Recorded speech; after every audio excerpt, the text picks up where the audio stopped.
Hai, Assalamualaikum. Bismillahirrahmanirrahim. Selamat pagi kepada semua warga kerja TMB.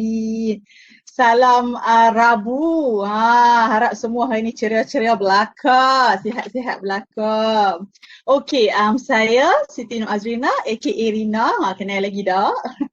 So, ingin mengucapkan selamat datang ke sesi Cisco Webex Wellness Wednesday 24 hari bulan Mac tahun 2021, anjuran unit wellness TMB Healthcare TGBS melalui aplikasi Webex pada pagi ini. So, harap semua sihat-sihatlah pagi ni. Dah breakfast ke tu? Okay. Hai MC Majlis yang ceria. Hai. So, kita kena ceria-ceria. Kan? Okay. Pada hari ni, kita akan bersama-sama dengan seorang speaker dari KPJ Penang Specialist Hospital di Bukit Mertajam. Ni kena cakap utara ni, boleh tak? Okey, dengan topik yang cukup penting iaitu ischemic heart disease.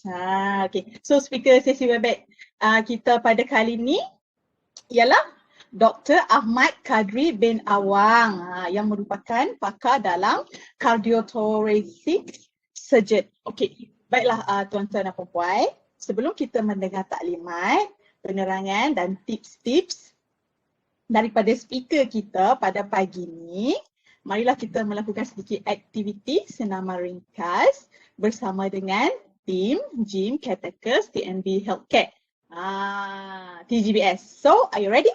Amalan senaman ringkas sebenarnya sangat membantu tau untuk memastikan tahap kesihatan diri dengan mental kita ni untuk berada dalam keadaan yang baik jika kita amalkan secara berkala. Khasnya bagi kita yang mungkin sedang bekerja di pejabat maupun yang kini sedang bekerja di rumah. Dekat office pun kita boleh buat senaman, okey? Bukan kat rumah je, bukan kat luar je. Okey, boleh tiap lah. Okey, tanpa membuang masa, kita bersama-sama dengan Gym Caretaker Central. Dipersilakan.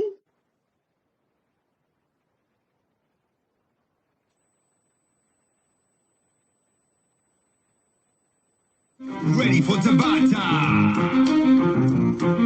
5, 4, 3, 2, 1, go! 3,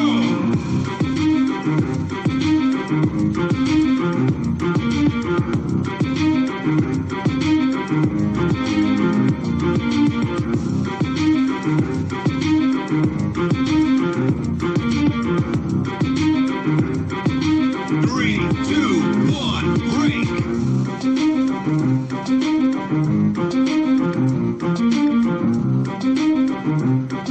Three, two, one, go!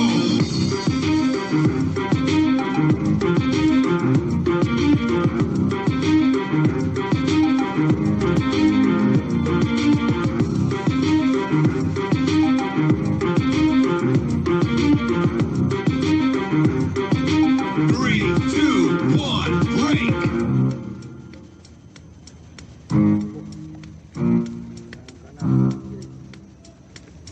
Three, two, one, go!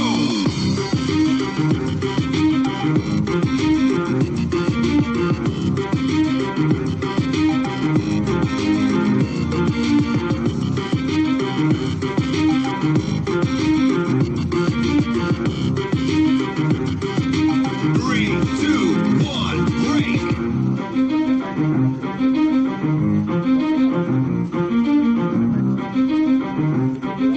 Three, two, one,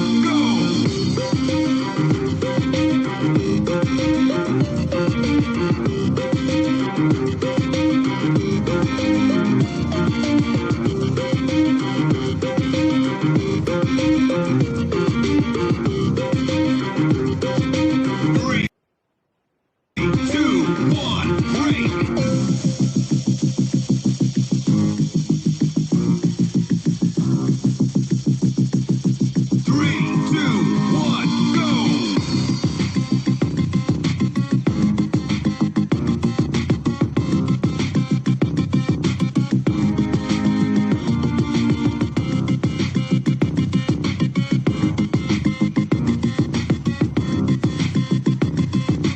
Three, two, one, break!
2, 1, stop.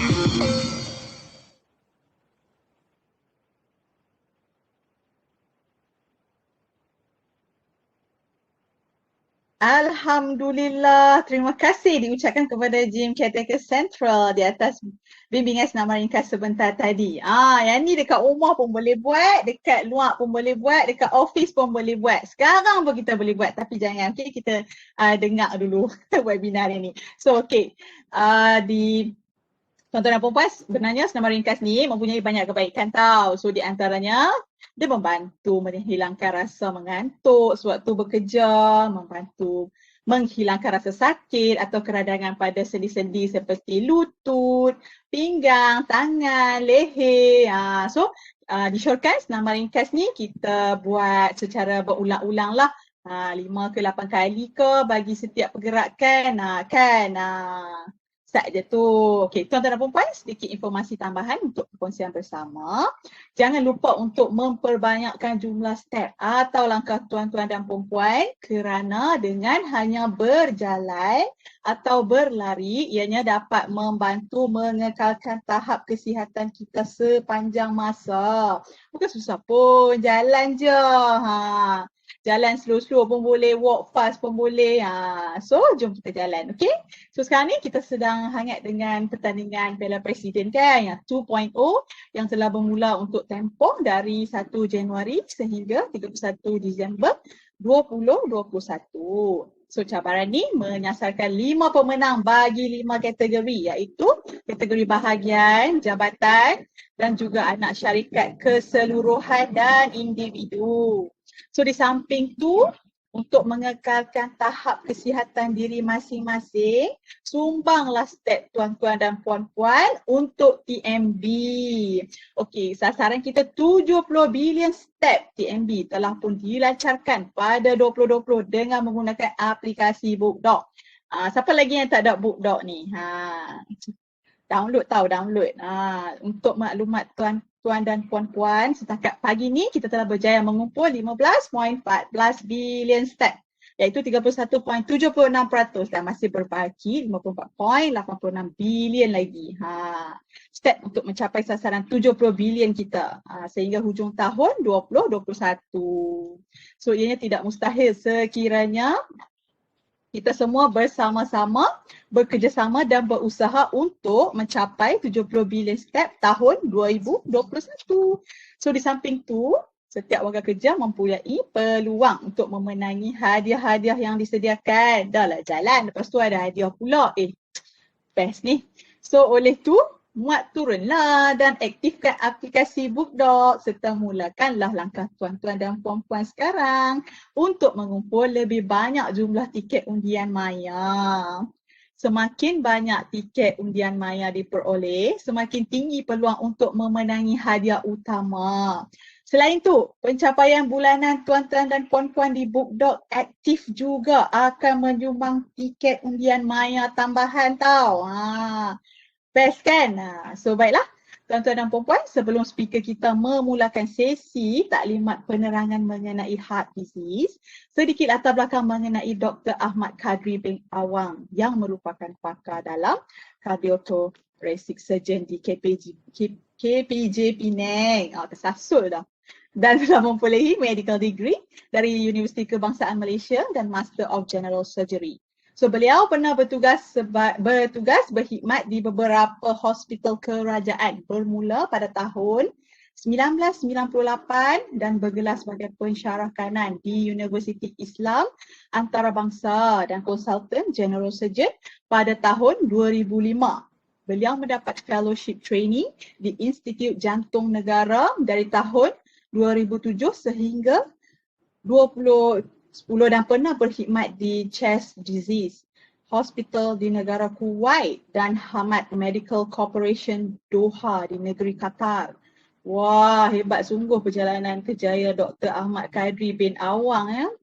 Okey, baiklah tuan-tuan dan puan-puan, kepada warga kerja yang ingin menanyakan sebarang soalan yang berkaitan dengan topik pagi ni, silalah hanya menggunakan ruangan Q&A sahaja. So jawapan kepada soalan tuan-tuan dan puan-puan akan dijawab sebaik saja Dr. selesai memberikan taklimat penerangan beliau.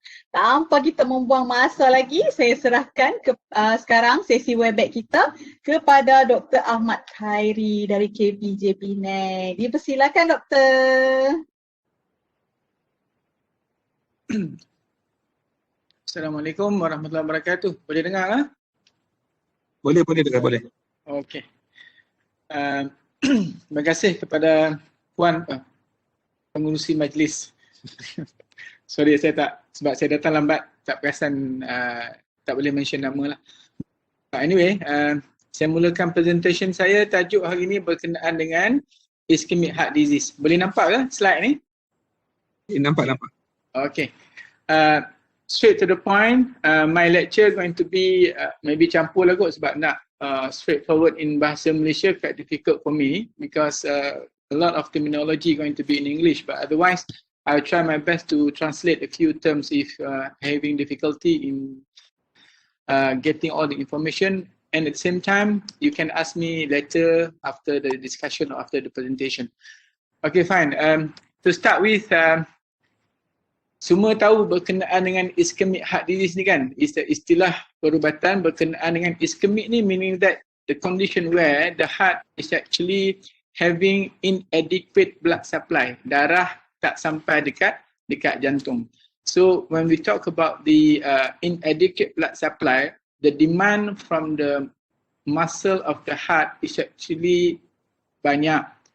Dan bila mana berlakunya sempitan atau sumbatan pada saluran darah menyebabkan kekurangan bekalan darah, dan ini kita namakan status dia ischemic heart disease. Dan dia ada spektrum dia. Ischemic heart disease ni ada banyak spektrum.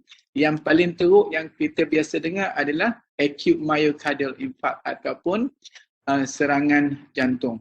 Serangan jantung ada banyak type, tetapi yang paling common kita dengar adalah serangan acute coronary, yang mana berlakunya demand darah daripada sel-sel jantung yang banyak, tetapi badan tidak mampu untuk menyampaikan darah ke tisu-tisu jantung yang menyebabkan berlakunya iskemia, dan bila iskemia seterusnya akan berlakunya serangan jantung.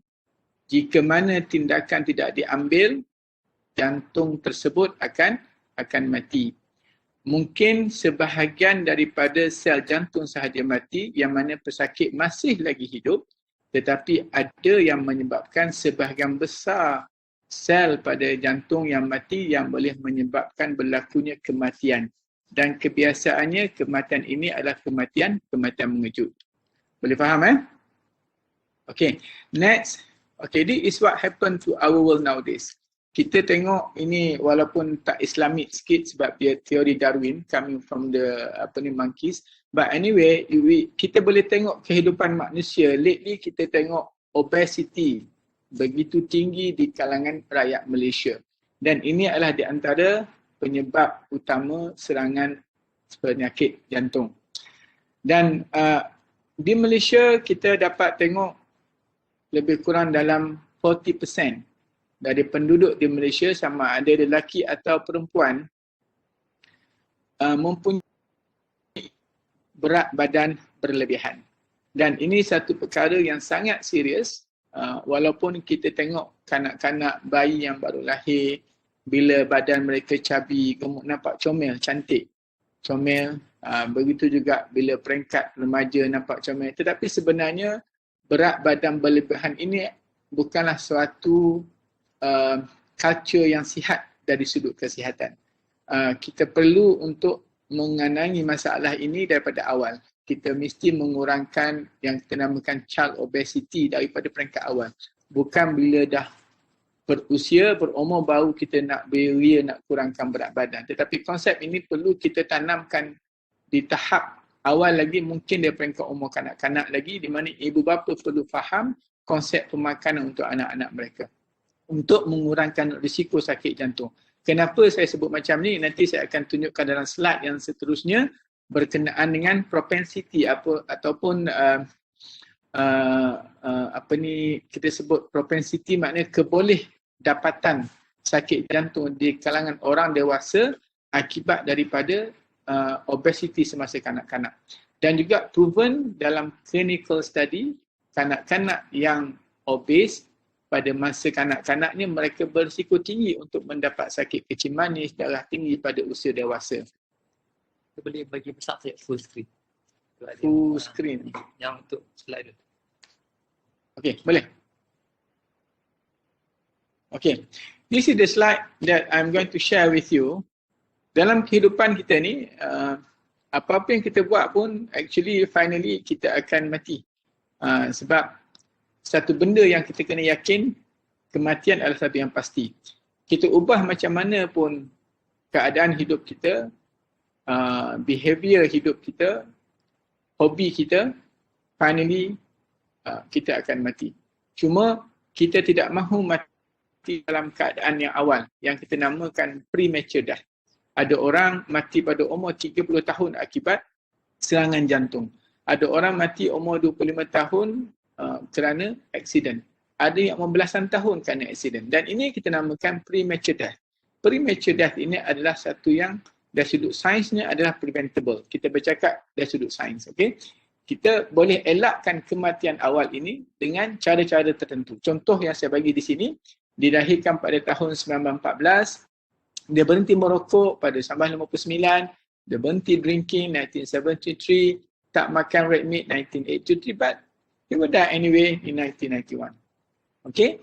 Dan kalau kita tengok global burden of cardiovascular disease, Malaysia di antara negara yang agak rendah risiko sakit jantung berbanding negara-negara lain.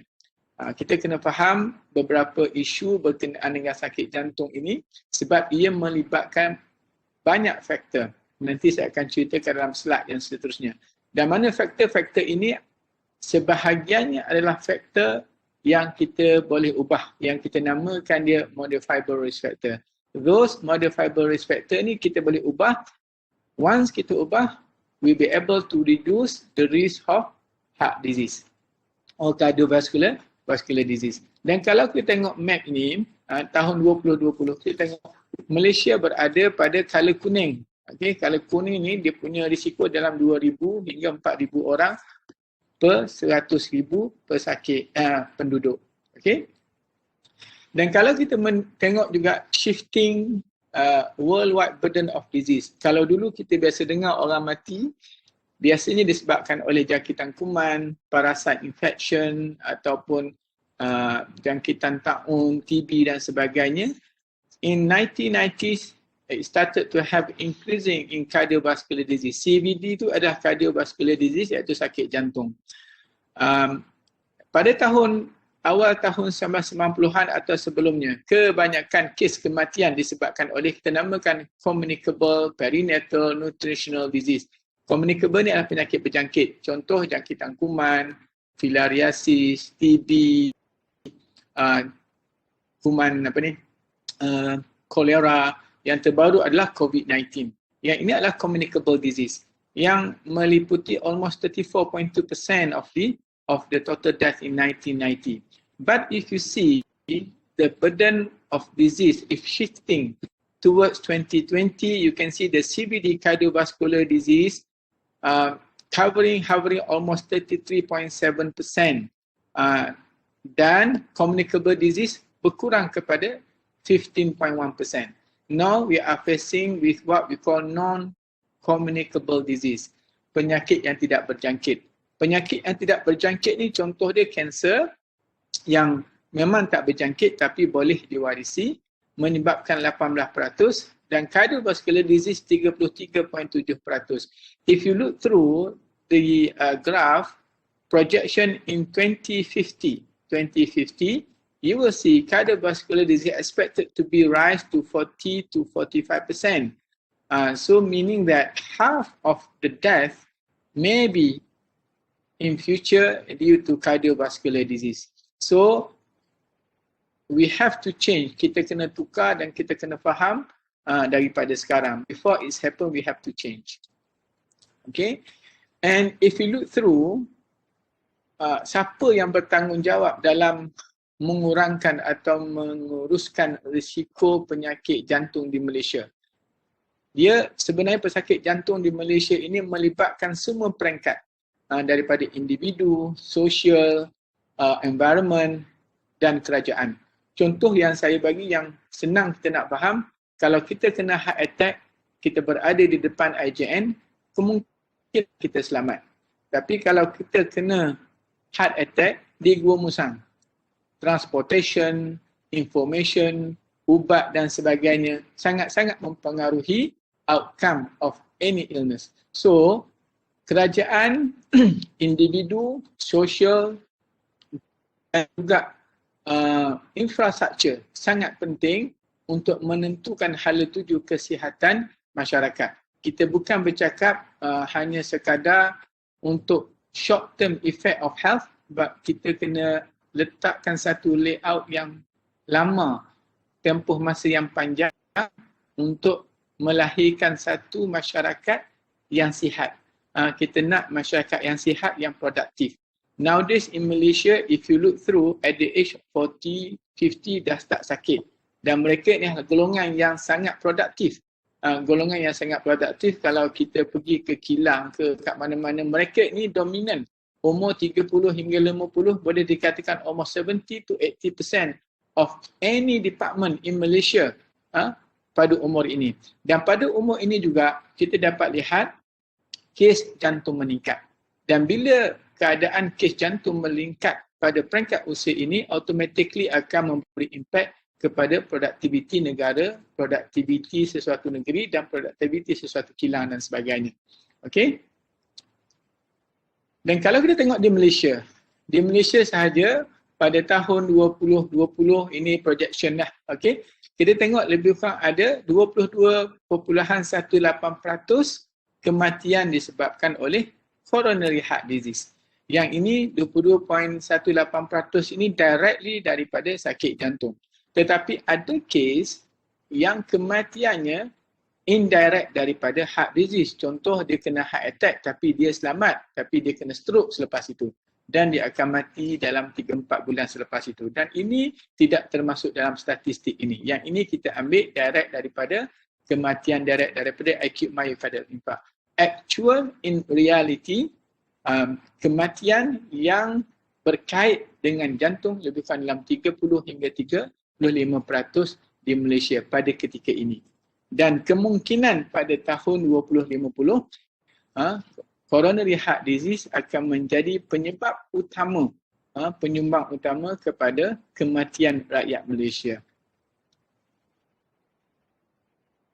Okey, saya tengok sikit, kita ambil sikit epidemiologi, kajian epidemiologi daripada Ministry of Health, daripada Kementerian Kesihatan Malaysia, yang dikeluarkan melalui CPG, guideline yang dikeluarkan oleh Kementerian Kesihatan Malaysia.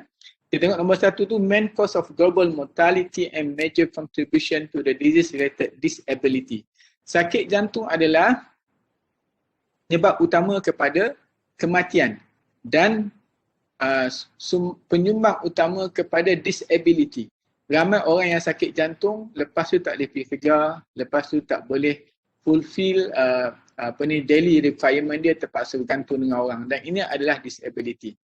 Dan kalau kita tengok dalam data registry di Malaysia pada tahun 2011 hingga 2013, rakyat Malaysia ni mendapat, kita namakan dia acute coronary syndrome, yakni dia macam acute myocardial infarct, tapi acute coronary syndrome dia lebih banyak lagi. Dalam tu dia ada acute myocardial infarct, dia ada stable angina dan sebagainya. Kalau kita tengok, rakyat Malaysia mendapat sakit jantung pada usia yang lebih muda daripada negara-negara berjiran dengan kita. Kalau kita banding negara kita dengan Thailand, dengan Singapura, di mana Thailand dan Singapura, dengan Singapura mereka mendapat statistik mereka menunjukkan rakyat mereka mendapat sakit jantung pada usia 63 tahun di Thailand dan di Singapura pada usia 68 tahun. Tetapi di Malaysia, kita tengok mereka berumur pada usia 58 tahun. Dan range yang paling banyak pada usia 51 hingga 60 tahun. Dan umur ini adalah umur yang hampir untuk bersara. Dan kita tengok juga umur ini 10 tahun lebih muda daripada Thailand dan juga daripada Singapura.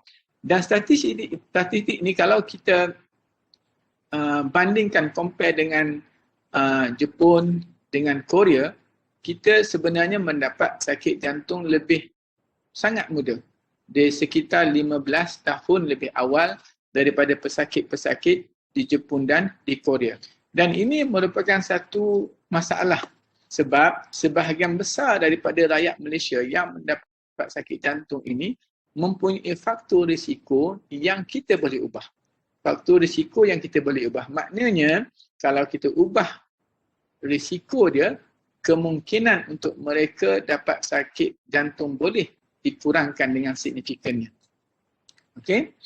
Dan kalau kita tengok beberapa sebab utama yang saya sebut tadi, faktor risiko. Kita ada banyak faktor risiko yang saya sebut tadi, modifiable dengan non-modifiable. Modifiable ni maknanya faktor risiko yang kita boleh ubah. Non-modifiable risk factor adalah faktor risiko yang kita tidak boleh ubah.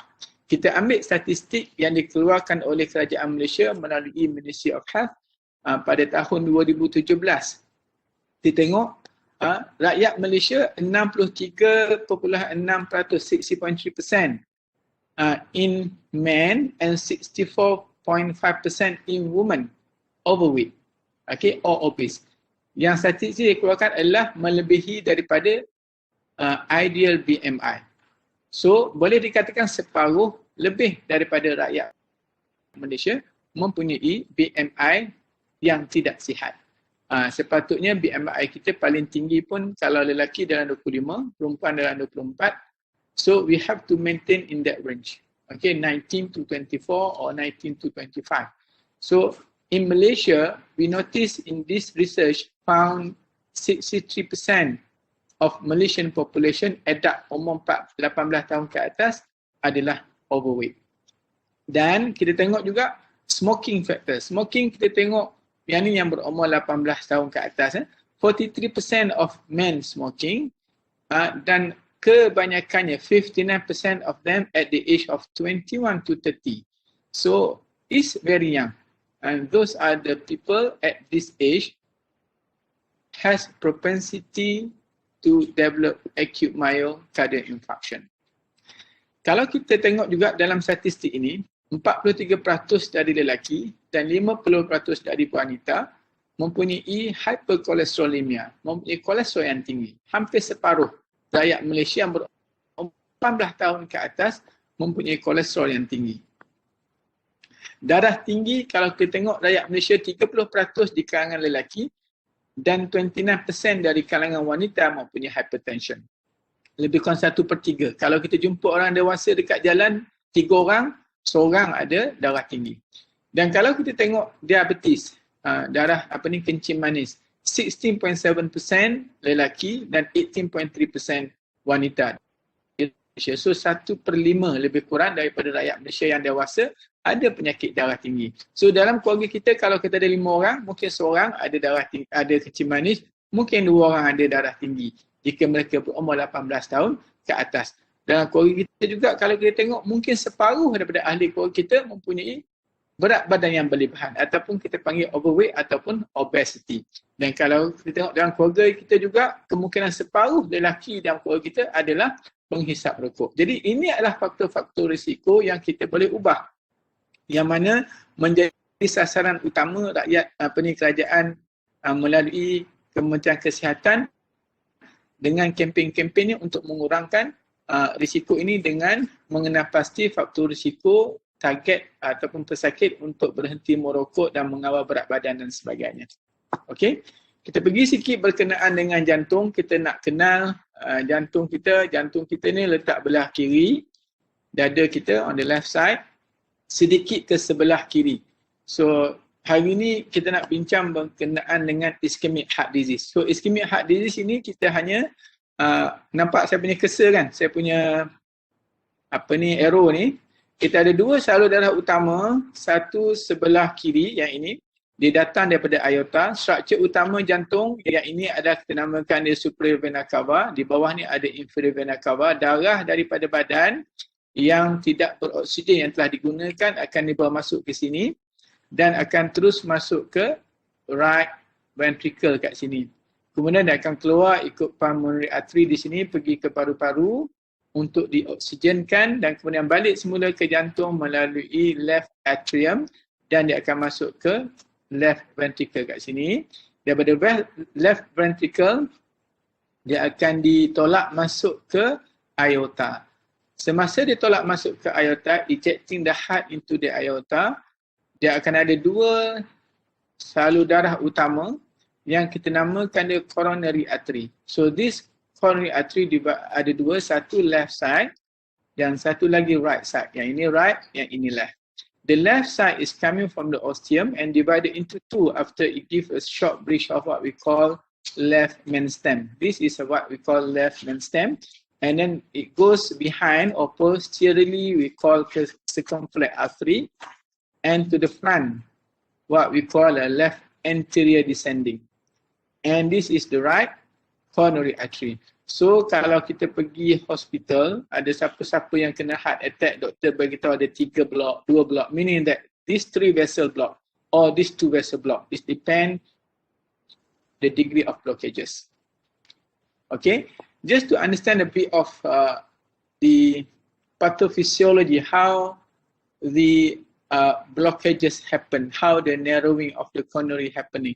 So the first thing that we should understand, narrowing of the artery, this I'm showing you here, is not inside the lumen. It's not inside the hole here. Okay, but inside the wall. Okay. Kebanyakan kita silap faham bila kita sebut sumbatan atau sempit salur darah. Dia orang ingat sumbat itu kerana ada sesuatu di dalam salur darah ini. Sebenarnya bukan itu faktor utama dia. Penyebab utama sempit adalah disebabkan oleh penebalan dinding salur darah. Like I'm showing you here, thickness of the wall. Salur darah pada coronary jantung ada 3 lapisan dan kebiasaannya penyakit bermula pada lapisan tengah yang kita namakan tunica media. So pada tunica media ini berlakunya penebalan yang disebabkan oleh deposition of the fat, deposition of kolesterol, kalsium dan sebagainya. Bila kita sebut kolesterol, sebenarnya kalau kita ambil spesimen ni hantar ke makmal, dia bukan hanya ada kolesterol tetapi ada macam-macam lain lagi yang ada kat sini. Kalau kita ambil daripada tisu ni, ada kalsium kat dalam dia, ada kolesterol kat dalam dia, ada sel kat dalam dia dan macam-macam. Jadi bila mana berlakunya thickness penebalan pada salur darah ini, dinding salur darah menyebabkan lumen ataupun laluan darah ini akan semakin sempit. Contoh seperti di sini, makin membesar makin sempit sehinggalah salur darah itu menjadi kritikal, terlampau sempit. Bila keadaan salur darah terlampau sempit, dia akan menyebabkan laluan darah akan menjadi perlahan. Bila laluan darah perlahan, dia akan berlaku darah akan menjadi beku. Dan pada ketika ini, keadaan ini boleh menyebabkan berlakunya serangan jantung, heart attack.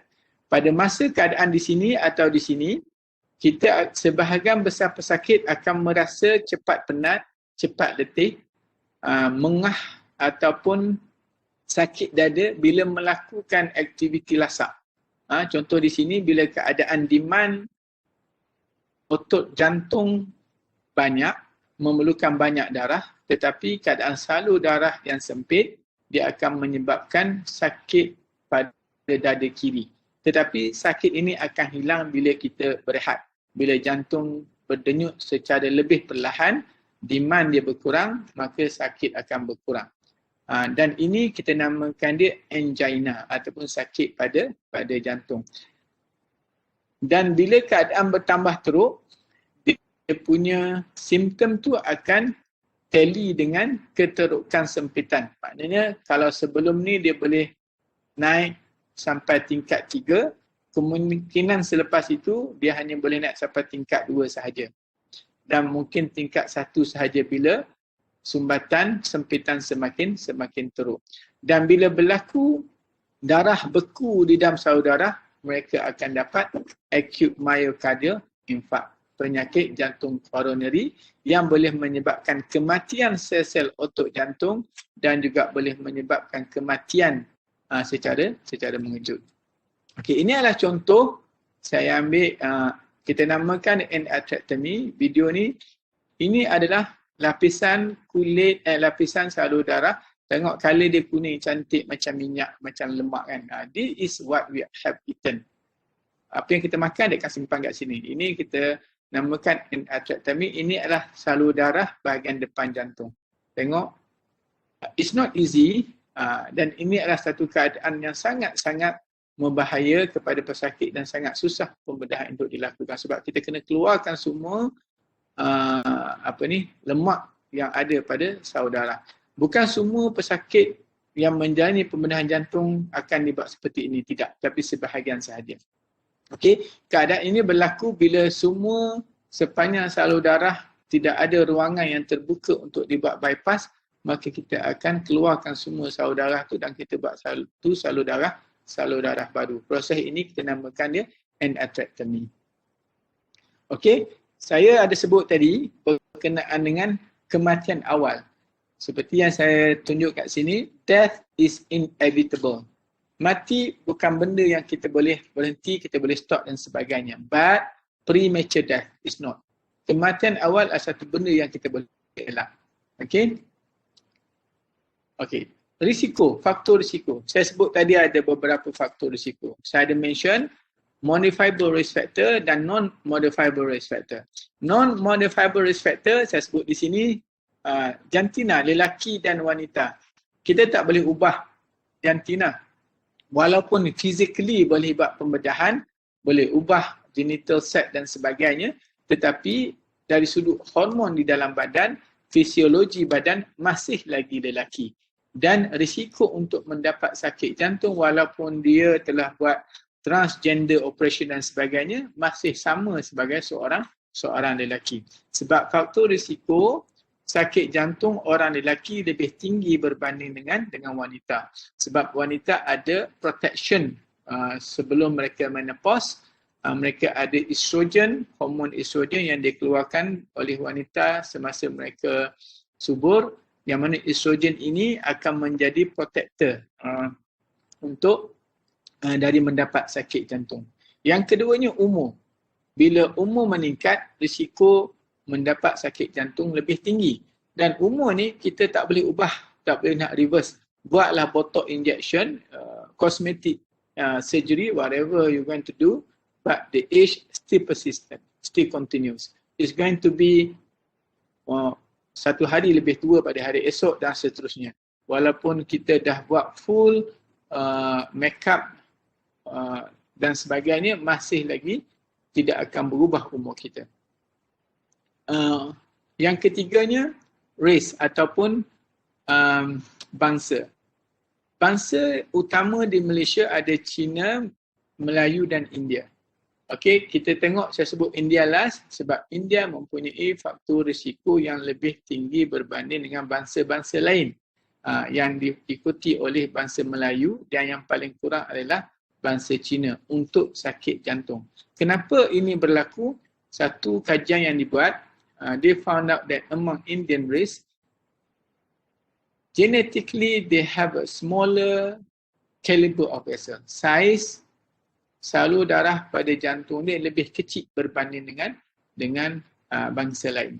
Dan ada lagi faktor-faktor lain, orang India juga mempunyai darah yang lebih pekat berbanding dengan bangsa-bangsa lain.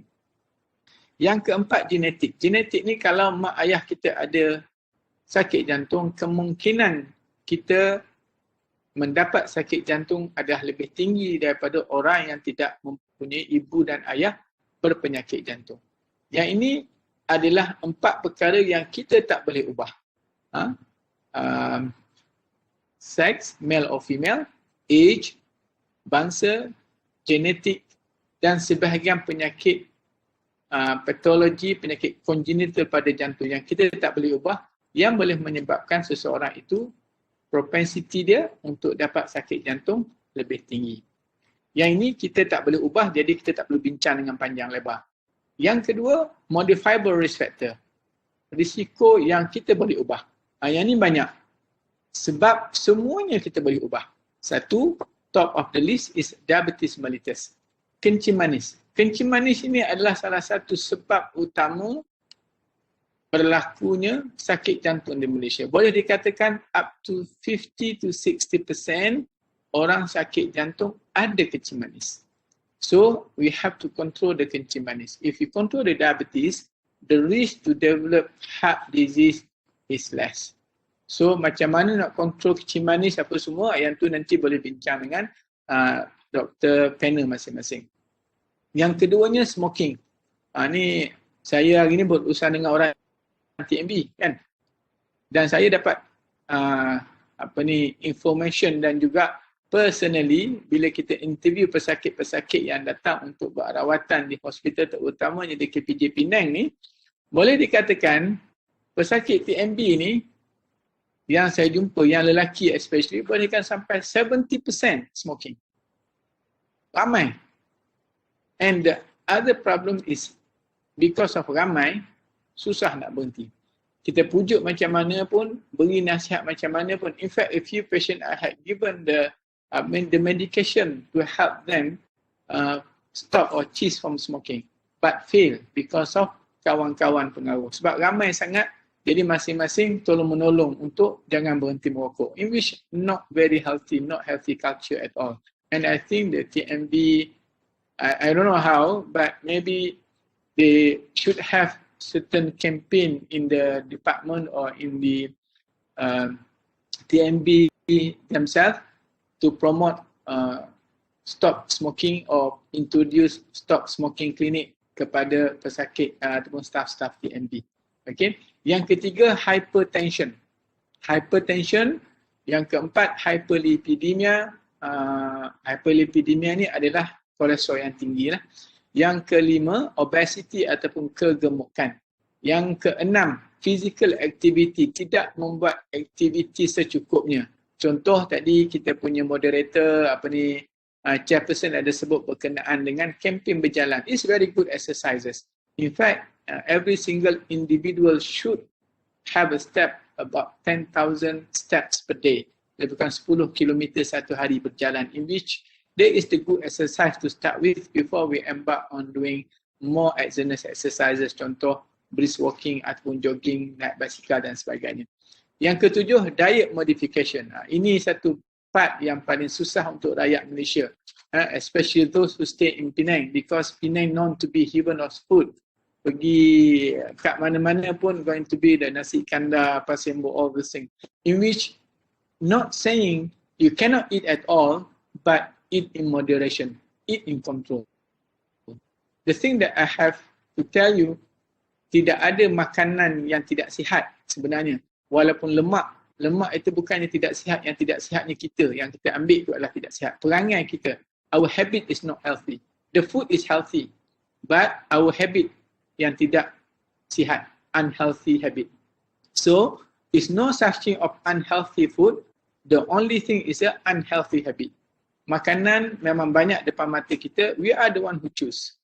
We should choose the least causing medical problem to us. Okay, yang the last one is psychosocial. Psychosocial adalah contohnya stres dan sebagainya. So, 8 faktor ini adalah faktor yang kita boleh ubah, yang kita boleh kawal. So, these are the aim of this talk is actually to educate you all to make sure that you have a good diabetic control, stop smoking, good hypertension control, get the proper advice and diet plus the medication for hyperlipidemia or hypercholesterolemia, aim for the ideal body weight or ideal body mass index, do adequate physical activity, cuba ubah cara makan yang terbaik dan kurangkan risiko stres dan sebagainya. These are the factors that if we can do this, we can minimize or reduce the risk of heart disease. Okay, there's a lot of things actually related to the heart disease. Of course, one of them is a diet modification. if you look through on this research, even though it's old paper, but the study was conducted in 52 countries by one of the professor. So they found out that actually the mentioned factors that I mentioned earlier, lipid ni adalah kolesterol lah. Abnormal cholesterol, smoking, hypertension, diabetes, abdominal obesity, psychosocial factor, consumption of fruits, vegetable, alcohol, and regular physical activity account for most of the risk for myocardial infarct worldwide in both sex and at all age in all region. What I mentioned to you earlier, 8 factors, is not only the problem rising in Malaysia, but in the whole world. The whole country having the same problem. Okay, Mak Saleh tak makan nasi, tapi dia makan roti dan sebagainya. The important here, we are not talking about the type of food, but the energy that you have taken, how much that one contributed to the risk of heart disease. Okay, so findings suggest that approaches to prevention can be based on similar principle worldwide and have the potential to prevent most premature cases of myocardial infarct. So basically, semua 8 faktor ni, semua negara ada faktor yang hampir sama. Untuk prevent ataupun mengurangkan risiko sakit jantung almost similar. Regardless of your race, regardless of your color, regardless of your age. So the most important is that go on life modification.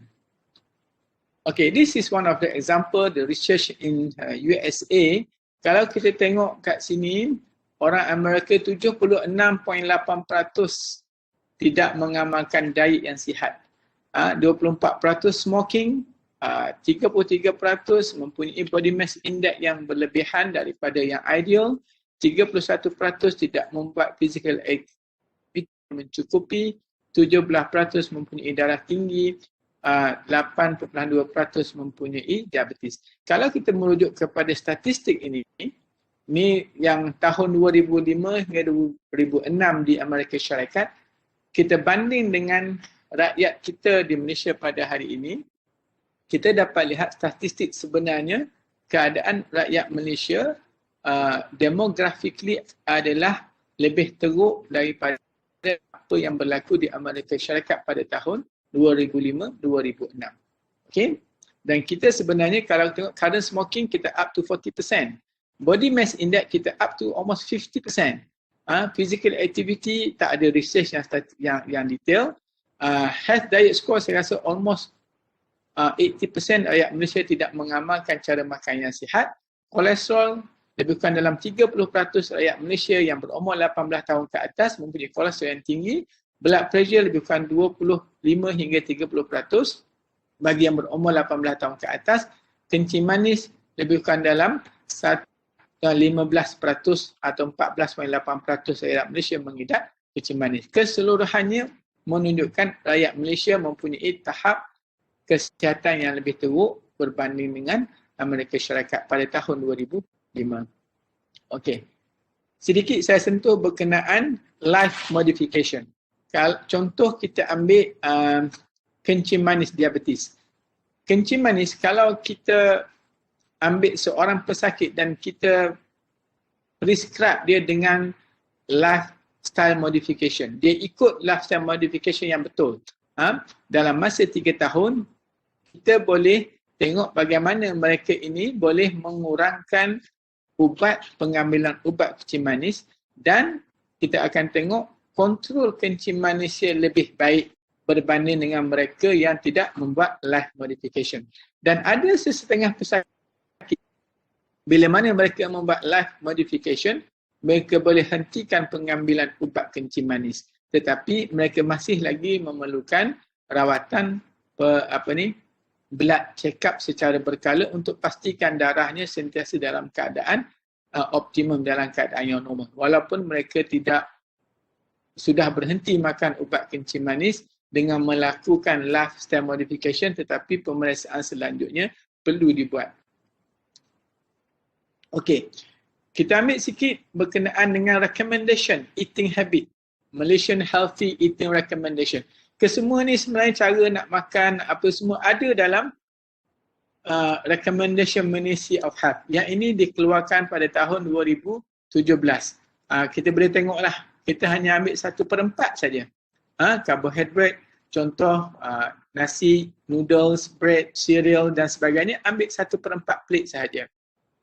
1/4 plate daripada protein, contoh fish, poultry, meat, legume dan sebagainya. Half plate vegetables dan banyakkan plain water instead of sugar. So sugary drinks is not good. You can have once a day, but the others, the plain water is the best. So try to take 8 to 10 glasses of plain water every day. Okay, ini another recommendation. Boleh cari dekat website kalau nak go in detail. Pada mereka yang suka untuk berdiet yang ataupun ada berminat untuk mengikuti pengurangan berat badan tanpa kos. Kaedah mengurangkan berat badan tanpa mengeluarkan duit ataupun tanpa membelanjakan wang. Salah satu cara inilah dia, follow CPG, Ministry of Health. Tak payah makan pil apa, tak payah pergi jumpa mana-mana bomoh dan sebagainya, cuma dengan menjaga makan sahaja dan juga membuat exercise secara regular. Kalau betul-betul nak kurangkan berat badan, kita mulakan dengan cara mengurangkan pengambilan makanan. Sedikit demi sedikit, kalau kita mampu mengurangkan pengambilan makanan, selepas 1 bulan, 2 bulan kita berjaya kurangkan pengambilan makanan, air manis dan sebagainya, barulah kita mulakan dengan exercise secara regular. Sebab kalau kita ambil contoh, kita buat exercise dahulu tanpa menjaga makan, kebanyakan pesakit yang saya uruskan gagal untuk kurangkan berat badan. Sebab selepas exercise, dia akan rasa lapar dan dia akan rasa dahaga. Mereka akan pergi cari makan. Dan bila mereka lapar, makanan 1-2 pinggan tak sedar habis sebab masa tu tengah lapar, sebab selepas exercise. Begitu juga dengan minum. Mereka boleh habiskan sugary drink 2 gelas atau 3 gelas selepas exercise. Dan ini adalah cara kaedah pengurangan berat badan yang tidak tepat. Sepatutnya mereka cuba diet dahulu, bila berjaya boleh kurangkan pemakanan, baru dimulakan dengan exercise. Kalau betul-betul berdisiplin, boleh buat dua-dua serentak. Mana satu pun tak kisah, yang penting disiplin, kurangkan makan makanan yang tidak perlu dan buat exercise secara regular. Sebenarnya badan kita hanya perlukan 1/3 sahaja daripada jumlah makanan yang kita makan. Kalau kita makan nasi sepinggan, kita hanya perlukan 1/3 sahaja sebenarnya badan kita. Yang 2/3 lagi tu mungkin akan dibuang dan zatnya tidak kalau diabsorb pun akan disimpan sebagai bahan-bahan yang tidak berguna kepada badan. Contoh kolesterol. Jadi kalau kita tak ambil lemak pun, kalau kita tak ambil daging pun, tak ambil telur pun, contoh kita makan buah sahaja. Tetapi dalam jumlah yang banyak, badan kita tak perlu jumlah yang banyak. Buah ini bila diambil, disimpan di dalam badan, dia tak akan simpan dalam bentuk buah dalam badan kita. Tapi dia akan simpan dalam bentuk bahan-bahan tertentu. Contoh, glycogen. Glycogen adalah gula. Selepas itu dia akan ditukarkan menjadi kolesterol dan sebagainya. Sebab itu badan kita sesetengah pesakit, tak makan daging, tak makan lemak, kolesterol masih lagi tinggi. Sebab bahan makanan yang kita makan jika tidak diuruskan dengan baik, badan akan simpan dalam bentuk lemak ataupun kolesterol. Contoh paling senang, kita nak tengok musim korban, yang Muslim boleh tengok lembu atau kambing. Lembu kambing ni tak makan daging, tak makan lemak, tetapi bila disembelih, di bawah kulitnya penuh dengan lemak dan sebagainya. Menunjukkan kepada kita, bukan bererti menjadi vegetarian adalah suatu amalan yang sihat. Boleh membantu, tetapi belum tentu boleh memberi impak kesihatan yang baik. walaupun kita full 100% vegetarian. Faham Okay, ada sikit saya letak di sini American Heart Association recommendation on diet. You can look through, boleh find out daripada internet. Okay, this is what I try to tell you. No unhealthy food, only unhealthy habit. Kita kalau pergi buffet, buffet perkahwinan, hotel dan sebagainya, kita akan ambil makanan apa yang kita nak makan. Itu sikap yang tidak sihat. Sepatutnya kita ambil makanan apa yang kita perlu. Dan juga terkenal di kalangan rakyat Malaysia ni sebagai manusia yang paling banyak membazir. Kita pergi makan dekat hotel, ambil penuh pinggan, lepas tu kita hanya rasa 1-2 sahaja dan buang. Bukan hanya tidak sihat kepada badan, tetapi tidak sihat juga kepada environment dan tidak sihat kepada financial. Banyak impact. Dan kalau kita baca dalam bulan Ramadan ataupun bulan-bulan tertentu, jumlah pembuangan makanan sampai 8 tan satu hari di kawasan bandar-bandar utama, terutamanya di Kuala Lumpur. Satu hari 8 tan makanan dibuang begitu saja. Sebab manusia terutamanya ambil ataupun beli, bawa balik rumah dan tak makan. Sebab mereka ambil, mereka beli bukan kerana keperluan, tapi kerana rasa nak makan, kerana nafsu nak makan. That is totally unacceptable and not healthy.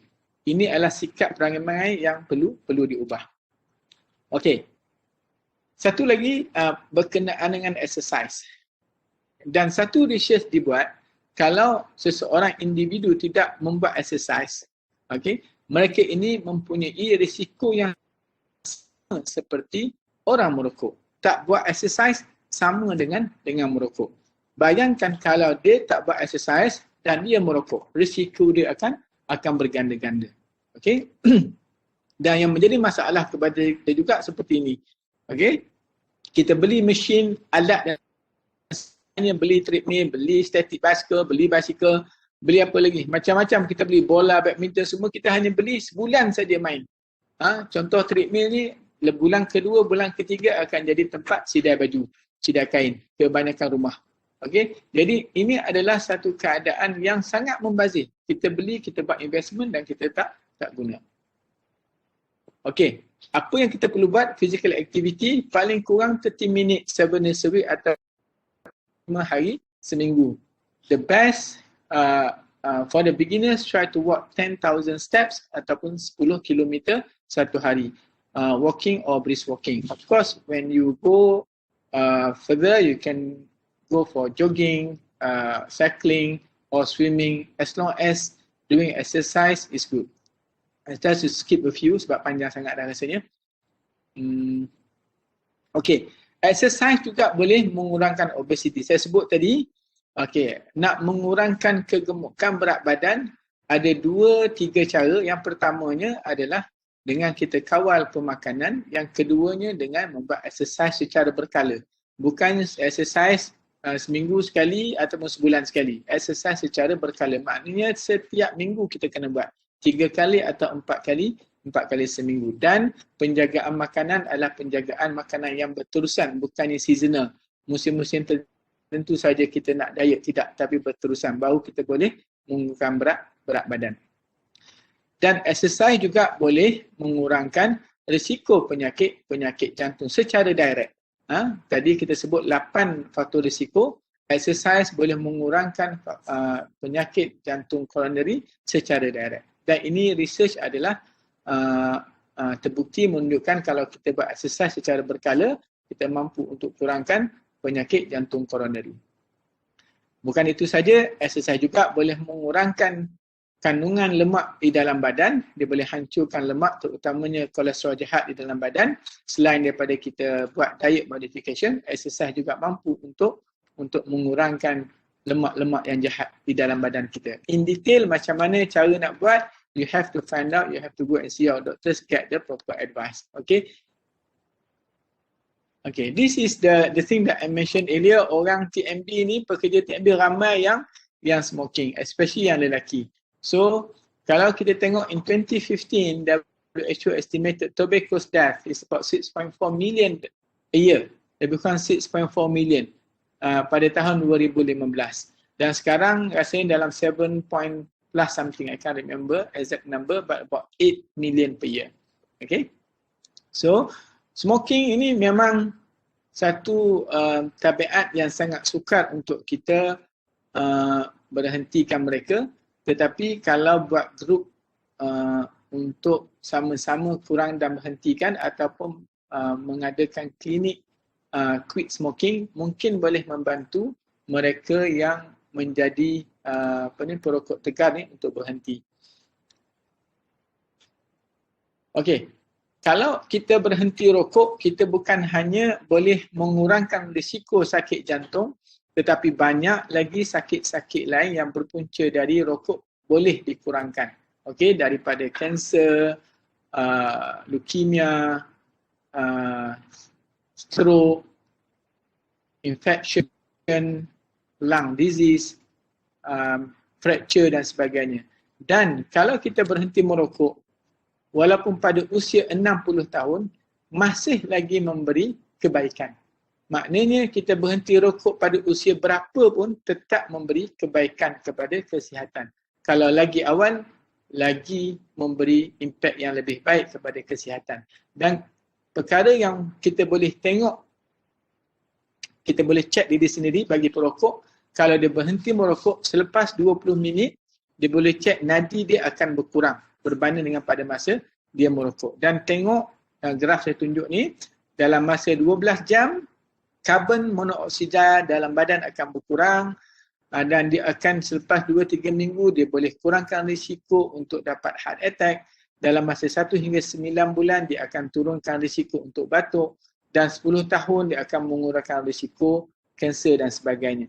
Jadi kesimpulan daripada berhenti merokok, kalau kita quit smoking at any age, at any time, always 100% give benefit to the people health.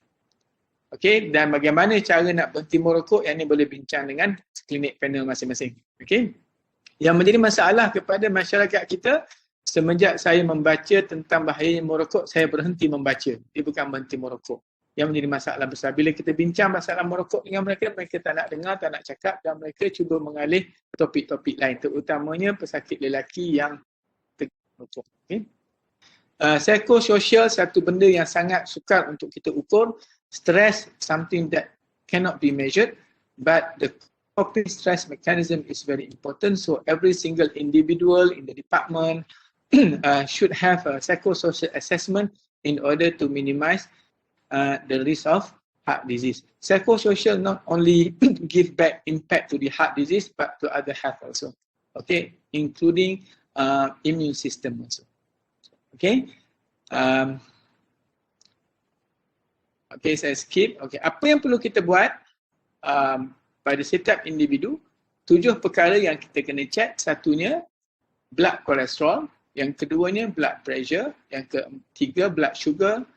Yang keempat, smoking status.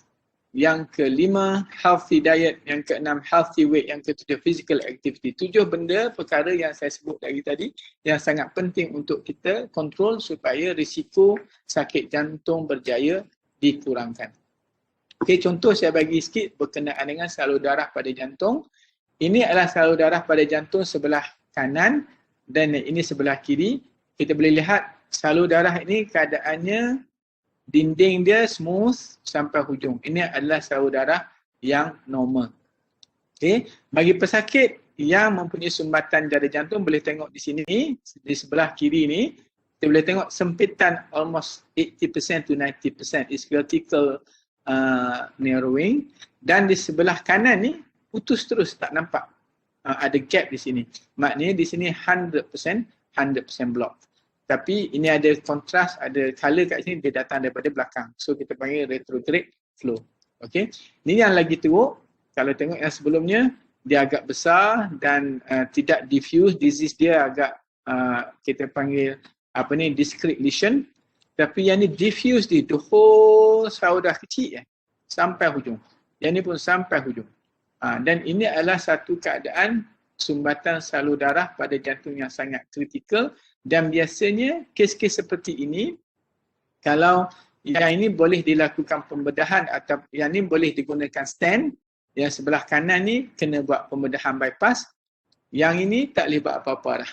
Kita tunggu dan tengok sampai dia pergi sendirilah. Biasanya kita bagi ubat saja yang boleh membantu, selebihnya kita tak boleh buat apa. Kalau ada heart transplant sahaja kes-kes seperti ini. Okey.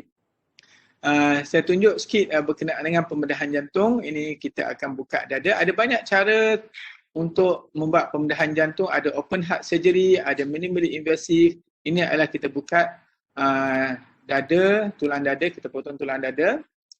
Ini adalah kita gunakan konsep kita panggil on pump operation. Kita tebuk satu dekat saudah utama untuk kita masukkan satu tube. Okey, dan ini kita masukkan lagi satu salur darah pada sebelah kanan jantung. Tube ni untuk kita sambung ke mesin semasa pembedahan jantung dibuat. Saya just skip a few je. Dan ini jantung direhatkan untuk pembedahan. Bila kita buat kaedah ini, kita akan hentikan pergerakan jantung. Kita panggil pleja, yang mana kita akan bagi kepada jantung melalui satu salur yang colour biru. Kita akan infuse kepada ke tisu-tisu jantung untuk menghentikan pergerakan jantung untuk memudahkan pembedahan dilakukan. Ini kaedah kita panggil on pump non-beating heart ataupun still heart. Ada banyak lagi kaedah yang kita boleh guna on pump beating heart ataupun kita buat juga boleh buat dalam keadaan jantung berdenyut yang kita panggil off pump surgery. Okey. Ini keadaannya bila jantung dah tak berdenyut lagi tetapi masih ada blood pressure dalam 55 to 40. Ini proses bypass operation. Saya just skip a few. Okey. Ini selepas pembedahan dibuat boleh tengok salur darah baru. Ini kita namakan dia off pump bypass operation. Okey. Saya rasa sekadar itulah untuk peringatan sedikit lecture untuk sama-sama ambil pengajaran. Yang penting saya sebut tadi ada 7 perkara yang perlu kita sama-sama buat. My Life Assessment ini dikeluarkan oleh AHA ataupun American Heart Association. 7 perkara yang perlu kita cek secara regular dan berkala. Kalau boleh buat 3 bulan sekali. Okey, sekadar itu je. Terima kasih. Terima kasih kembali kepada semua yang sudi mendengar. Assalamualaikum warahmatullahi wabarakatuh. Waalaikumsalam. Terima kasih doktor. Okey, sebelum kita teruskan dengan Q&A, saya serahkan balik kepada pengacara majlis.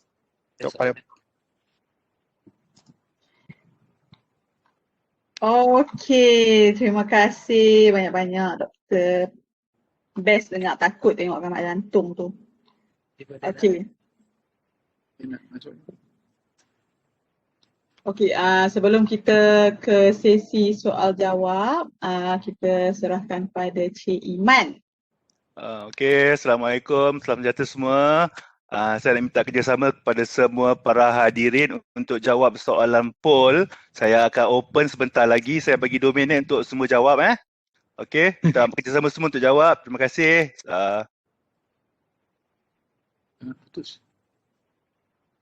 Okey, ada 5 soalan.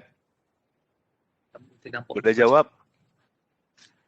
So, semoga dengan jawapan tuan-puan semua, pihak kami boleh menambah baik program Wellness Wednesday pada masa yang akan datang. Doktor tunggu sekejap ya. Kita ada soal Q&A lepas ni. Sekejap doktor. Lagi 1 minit setengah doktor. Boleh. Boleh. Terima kasih doktor. Terbaiklah doktor punya explanation. Sebiji semua kena sepelopuk kena kat muka. Terutamanya bab merokok tu lah doktor. Staff TAB ni memang banyak ketegang sangat ni. Semua isi rokok. Payah betul. Betul.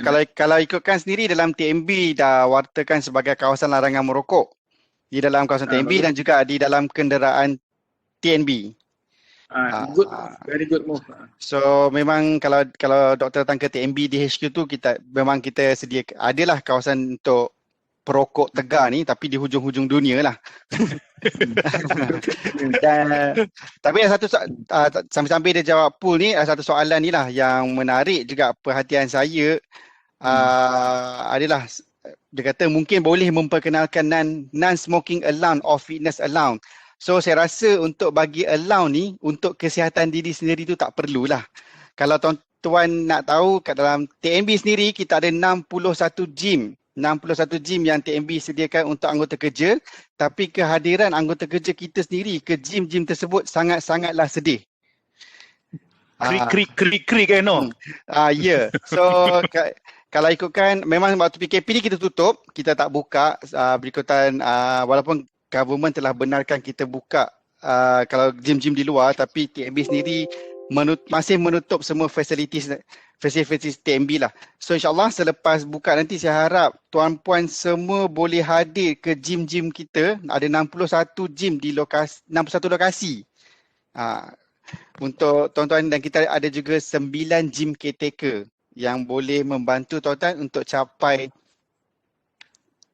kalau nak buat program penurunan berat badan ke ataupun apa-apalah.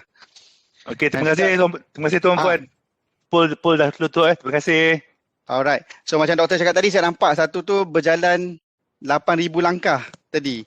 So kena juga dengan TMB, kita ada sekarang ni kita ada book doc, kita ada pilih presiden. So tuan-tuan boleh menyumbangkan setiap langkah tuan-tuan kepada TMB dan juga kepada diri sendiri untuk mendapatkan kesihatan lebih baik, serta mana tahu pada hujung tahun 2021 ni akan ada pemenang, insyaAllah. Okay doktor, kita boleh mulakan kita punya Q&A. Ada QA kan? Ada soalan. Okay, so saya bacakan, kalau tu nanti doktor cuba jawab je lah. Okay. Okay. Doktor, ayah saya berumur 65 tahun dan baru-baru ini baru saja masuk stent dan balloon with final diagnosis for LVEF 46 to 62%, tapi masih sesak nafas lagi. Kami dimaklumkan keadaan jantung ayah yang lemah. Adakah kemungkinan untuk ayah saya diserang sakit jantung walaupun dah masuk stent? Apakah risiko lain untuk masalah jantung lemah disebabkan terlalu banyak makan pil? Tak ada side effect ke? Soalan dia. Okey. Sebenarnya dalam tu ada 3-4 soalan tu. Betul lah, bukan satu soalan ni.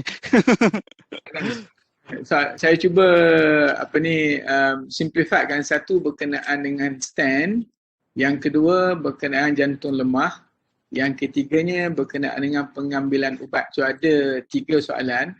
Yang pertama berkenaan dengan stent. Stent ini akan option untuk kaedah rawatan sakit jantung saluran koroneri yang sempit. Ada 2 kaedah utama, satu kaedah stent, satu kaedah pembedahan.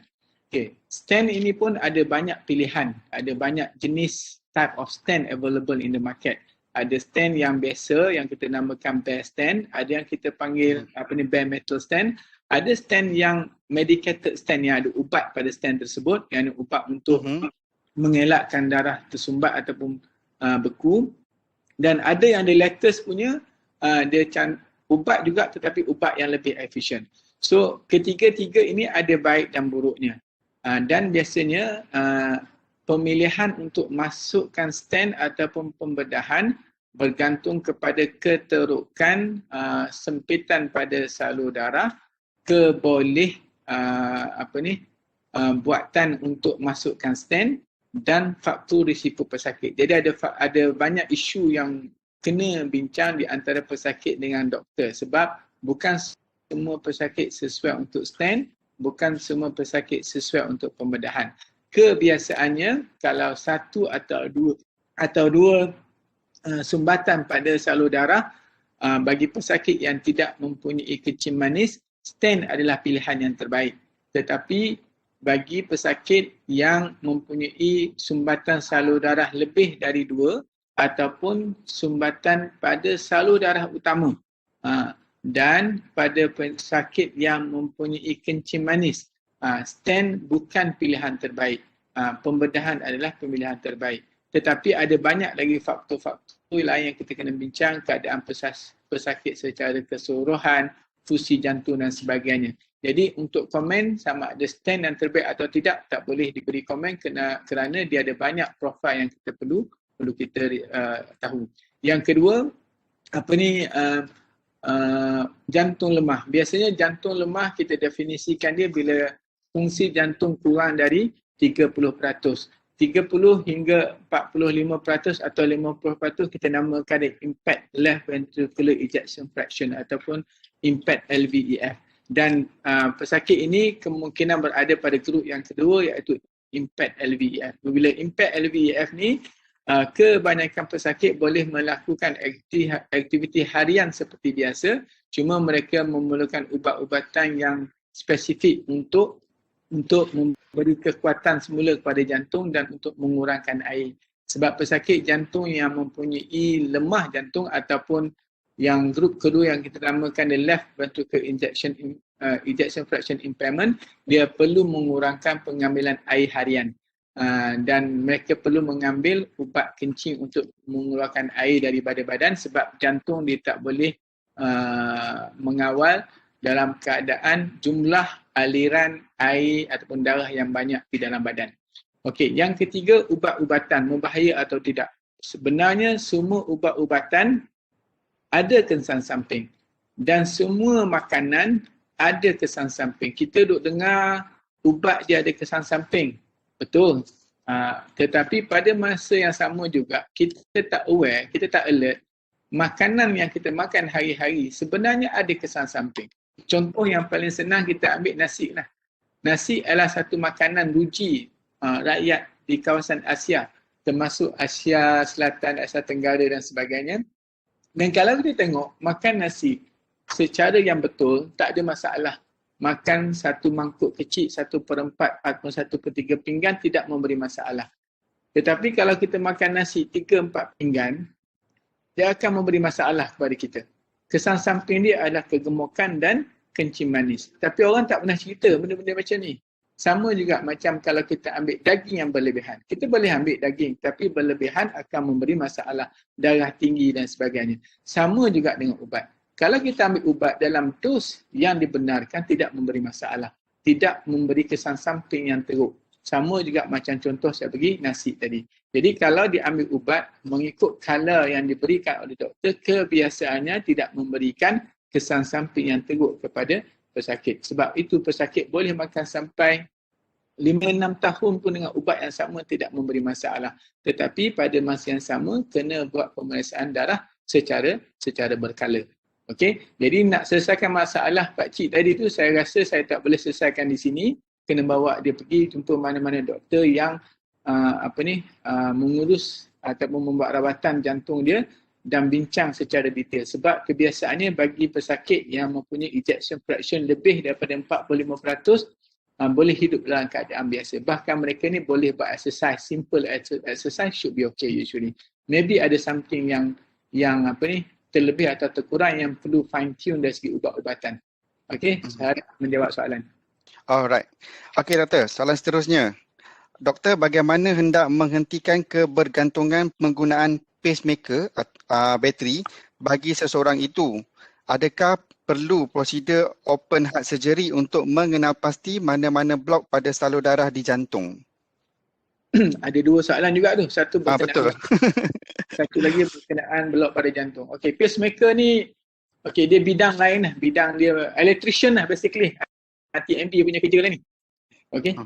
Senang, pacemaker ni konsep dia sama macam TMB, wiring system.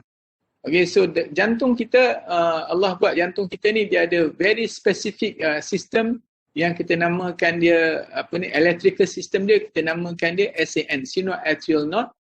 Lepas tu tenaga elektrik daripada SAN akan dibawa ke AVN node dan lepas tu dia ada his pekenji dipanggil sistem tu macam wire lah, wire kat rumah kita. So that wire actually bringing the electrical activity to all myocardium ataupun sel.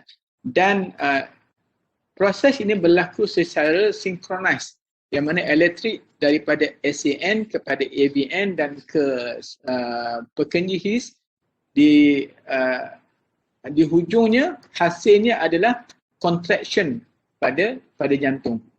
Dan bila berlaku disturbances elektrik yang mengalir pada jantung ini menyebabkan rentak jantung yang tidak normal. Bila rentak jantung tidak normal, ada banyak penyakit. Di peringkat hujungnya, bila rentak jantung yang banyak bermasalah, dia akan masukkan pacemaker. Ada banyak jenis pacemaker. Ini adalah tujuannya untuk mengekalkan denyutan jantung yang minimum yang diperlukan oleh badan. Contoh, kalau kita heartbeat kita about 60 to 80, so pacemaker akan disetkan at minimum of 60. So dalam keadaan jantung tak berfungsi, pacemaker akan keluarkan signal untuk electrify the heart dan dia akan berdenyut dengan menggunakan bateri daripada pacemaker. Dan bila nak buat, bila nak pakai, bila nak buang, ini kena bincang in detail. Bila nak buat, dia ada kriteria dia.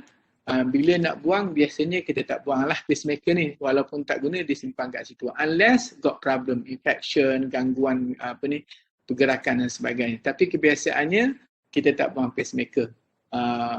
Kecuali dalam keadaan yang memberi masalah.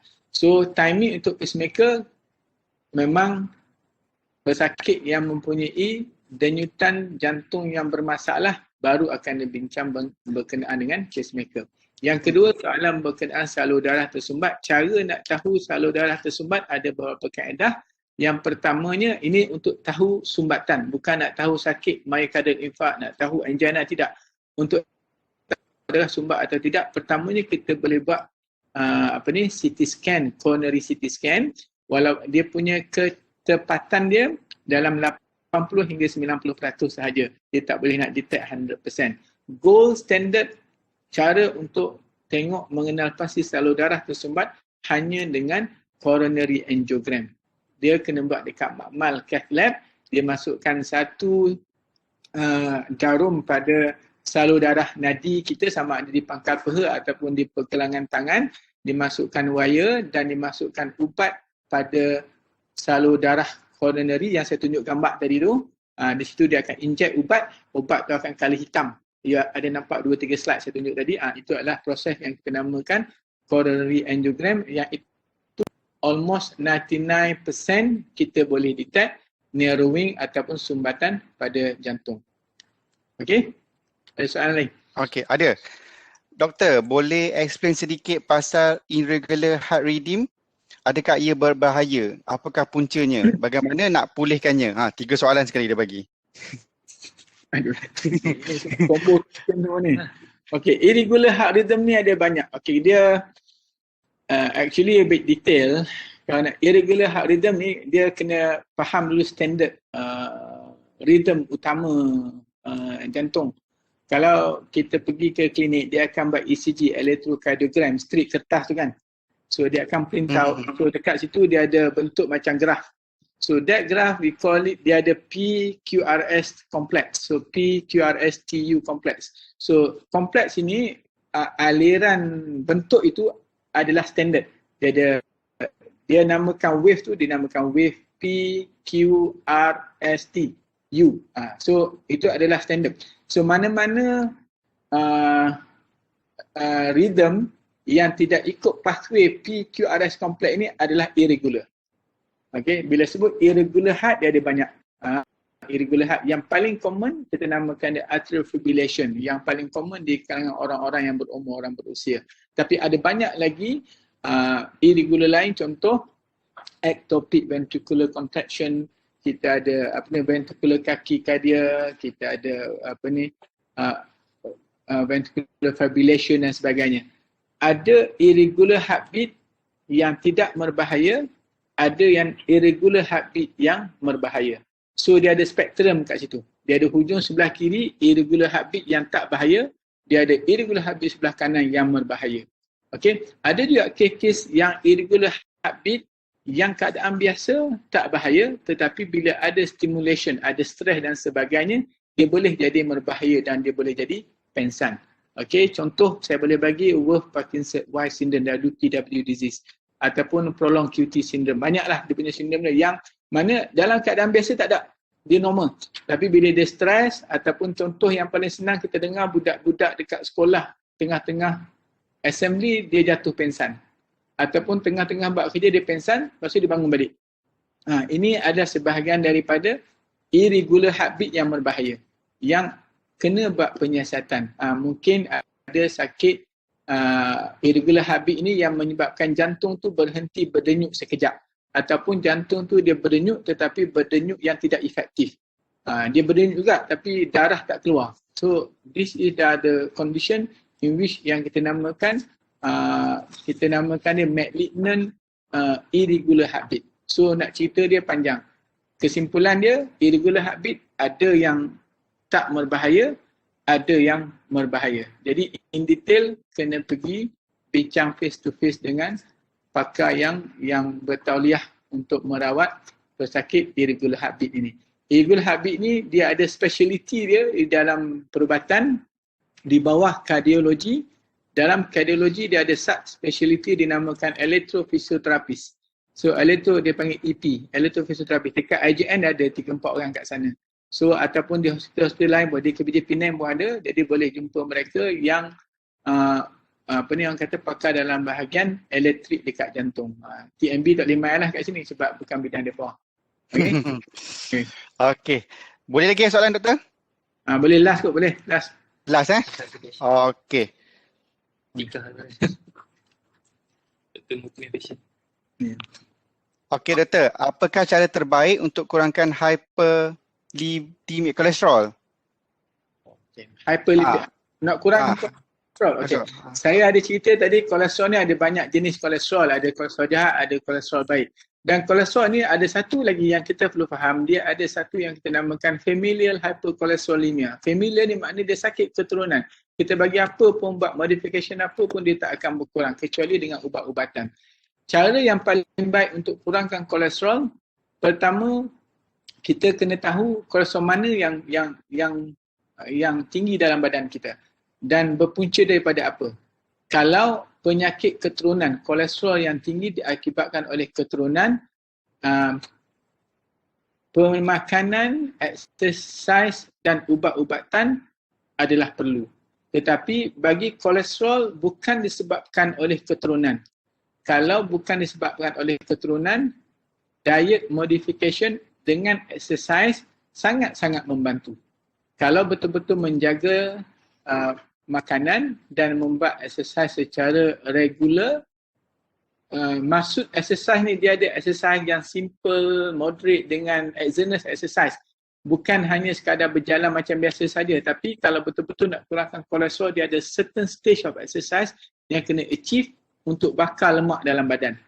Selain daripada kita jaga makan. So untuk kurangkan kolesterol dalam badan, 2 faktor yang paling penting, jaga makan dan exercise.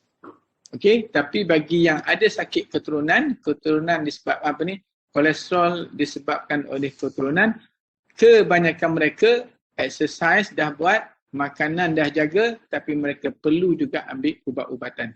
So approaches untuk hypercholesterolemia ni dia berbeza sedikit. Dia kena tahu apa mana yang tinggi dalam badan kita. Sebab kalau kita pergi dekat hospital atau klinik, bila dia check kolesterol tu, dia akan ada sub kolesterol tu yang akan bagi reading sama ada tinggi atau rendah. Yang biasa kita dengar total kolesterol, LDL, VLDL, HDL dengan TG ataupun triglyceride. Jadi kita boleh bincang dengan doktor yang merawat sebab ada ubat yang spesifik untuk tackle sub kolesterol tersebut. Macam kalau triglyceride tinggi, kita ada ubat yang special untuk triglyceride.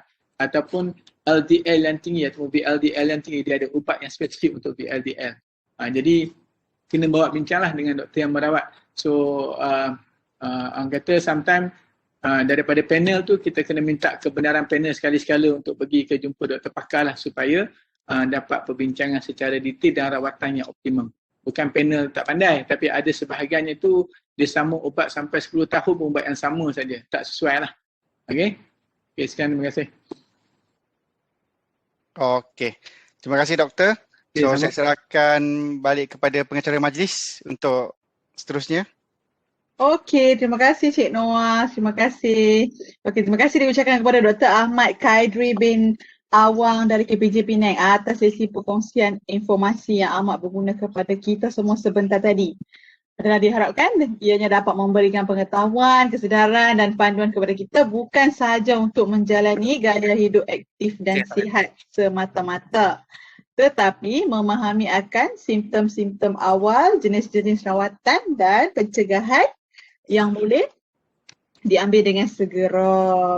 Sebelum kita mengakhiri sesi Webex pada hari ini, kami dari Unit Wellness, TNB Healthcare, TGBS ingin merakamkan setinggi-tinggi penghargaan dan terima kasih kepada Dr. Ahmad Kadri bin Awang dan tim dari KPJ Penang dan seluruh warga kerja yang telah meluangkan masa bersama-sama pada pagi ini dari awal hingga akhir sesi, daripada pagi sampai tengah hari. Thank you so much. Kami juga memohon maaf di atas segala kekurangan, kesilapan, kekilafan di sepanjang sesi Webex pada hari ini.